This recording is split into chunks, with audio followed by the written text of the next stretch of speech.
রমজানের 24টা ঘন্টা আমরা কি কি আমল করব? প্রথম কাজ তাহাজ্জুদ দিয়ে আমরা শুরু করব। আচ্ছা, তাহাজ্জুদ শেষ করবেন আস্তাগফিরুল্লাহ আস্তাগফিরুল্লাহ শুরু করবেন। আল্লাহর কাছে যা মনে চায়, যা আপনার দরকার, আপনার যা যা চাওয়া আছে তাহাজ্জুদের জায়নামাজ বিছিয়ে দোয়া করে চাইবেন। শেষ কোরআনটা নিয়ে সুন্দর করে করে বসে বসে তেলাওয়াত করবেন। আমার কামত দিত কোরআনটা রেখে আমরা নামাজ আদায় করা শুরু করতাম। অতএব ফজরের সুন্নত আদায় করার পরে বসে বসে ডোন্ট ওয়েস্ট ইওর টাইম, বসে বসে কোরআন তেলাওয়াত করবেন। রাজি আছেন তো ইনশাআল্লাহ? আচ্ছা, ফজরের নামাজ শুরু হয়ে গেল। নামাজ সালাম যখন ফিরিয়ে ফেলবেন সকলেই আয়াতুল কুরসি পাঠ করবেন। হাদিসে আসছে যেই বান্দা প্রত্যেক ফরজ নামাজের পরে আয়াতুল কুরসি পাঠ করে লাম ইয়ামনাউহু মিন দুখুলিল জান্নাহ ইল্লাল মাউত, তার মাঝে আর জান্নাতের মাঝে কোনো দেওয়াল থাকে না, জাস্ট মৃত্যু ছাড়া। ও বান্দা মৃত্যুবরণ করে না, তাই সে জান্নাতে যায় না, মরলেই সে জান্নাতি হয়ে যাবে। সুবহানাল্লাহ। সূরাতুল হাশরের শেষ 3 আয়াতের আমল শেষ। এবার আপনি বাসায় ফিরে আসবেন, আলো হয়ে যাবে।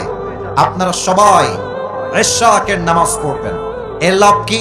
যে বান্দা ইশরাকের নামাজ পড়ে আল্লাহ এই নামাজের বিনিময়ে তাকে একটা কবুল হজের সওয়াব তার আমলনামায় আল্লাহ লিখে দেয়।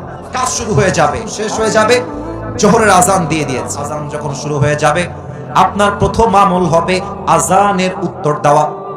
অনেকে আজানের উত্তর দিতেও ভয় পায়, একদম সহজ, যা বলবে জাস্ট রিপিট করে দিবেন।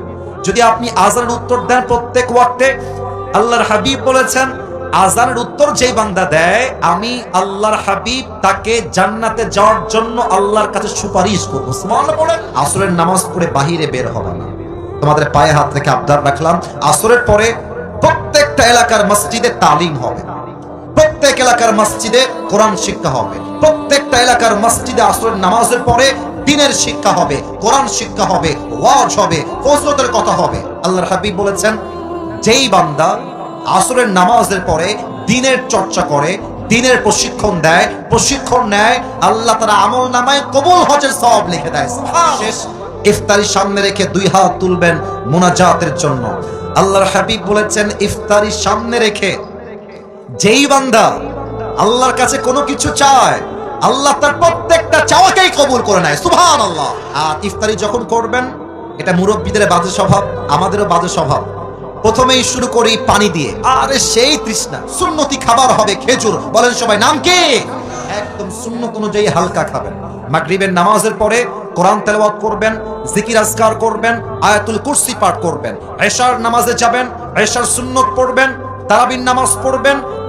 তারাবির প্রত্যেকটা রুকুতে, প্রত্যেকটা সাজদাতে আল্লাহ তাআলা আপনার জীবনের গুনাহ খাতা মাফ করে দিবেন। সুবহানাল্লাহ পড়বেন না?